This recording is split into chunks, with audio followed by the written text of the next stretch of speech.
Halo mahasiswa semuanya, bagaimana kabarnya? Semoga rekan-rekan mahasiswa semuanya dalam keadaan sehat, tetap semangat untuk mengikuti mata kuliah hubungan industrial.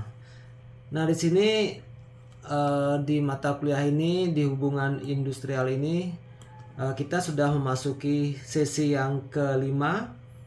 Seperti biasa di sesi kelima ini ada tugas tutorial yang kedua. Itu silakan rekan-rekan mahasiswa untuk mengerjakannya, kemudian mengumpulkannya sesuai dengan batas waktu yang sudah ditentukan agar nilai tugas teman-teman dapat berkontribusi maksimal terhadap nilai akhir di mata kuliah hubungan industrial ini atau EMBS 4204 kelas 142. Nah, di samping ada tugas tutorial yang kedua, di sesi yang kelima ini ada juga tugas diskusi, dan silakan seperti biasa teman-teman untuk aktif berdiskusi di setiap sesinya untuk menambah nilai yang nantinya dapat berkontribusi terhadap nilai akhir teman-teman di mata kuliah ini. Kemudian jangan lupa teman-teman, rekan-rekan mahasiswa untuk mengisi atau merekam kehadiran di tiap sesinya. Baik itu untuk pembukaan dari saya. Nah, di sesi kelima ini kita membahas materi tentang tunjangan dan tunjangan non finansial pekerja. Jadi untuk materi ini silakan rekan-rekan mahasiswa untuk mempelajari modul hubungan industrial dari Universitas Terbuka. Juga jangan lupa untuk selalu mempedomani RAT dan SAT dan juga referensi berupa PowerPoint di setiap sesinya. Baik, kita akan bahas sedikit rekan-rekan mahasiswa. Sebelum membahas materi, adapun capaian pembelajaran umum yang ingin kita capai setelah rekan-rekan mengikuti sesi yang kelima ini, yaitu mahasiswa mampu menjelaskan tunjangan dan tunjangan non finansial pekerja dan perubahan organisasi. Kemudian capaian pembelajaran khususnya yaitu mahasiswa mampu menjelaskan pengertian tunjangan dan tunjangan non fungsional, tunjangan non finansial, fungsi dan tunjangan dari tunjangan dan tunjangan non finansial. Baik, kita bahas secara poin-poinnya terkait materi tunjangan dan tunjangan non finansial ini.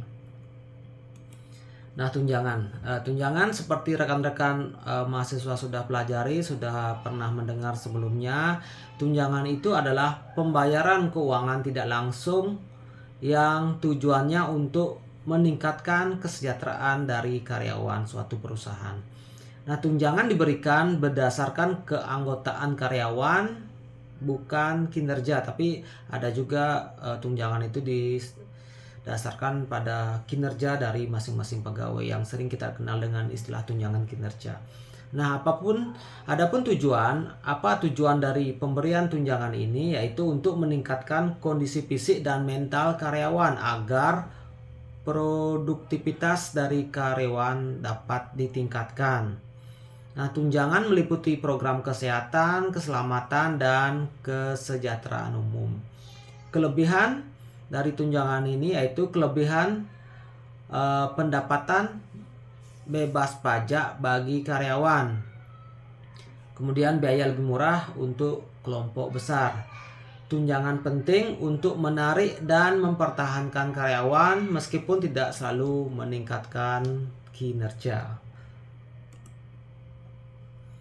Jenis-jenis tunjangan itu sudah teman-teman ketahui, ada tunjangan wajib, jaminan sosial, kompensasi pengangguran, kompensasi karyawan, tunjangan kesehatan, tunjangan keluarga, dan lain sebagainya. Nah, sekarang kita membahas mengenai pengertian tunjangan non-finansial. Tunjangan non-finansial mencakup pekerjaan itu sendiri dan lingkungan kerja. Fokus pada keseimbangan kerja hidup yang lebih baik bagi karyawan.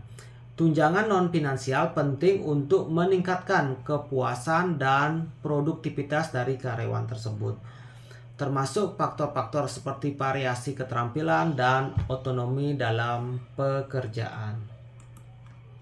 Nah, di sini ada teori karakteristik dari pekerjaan.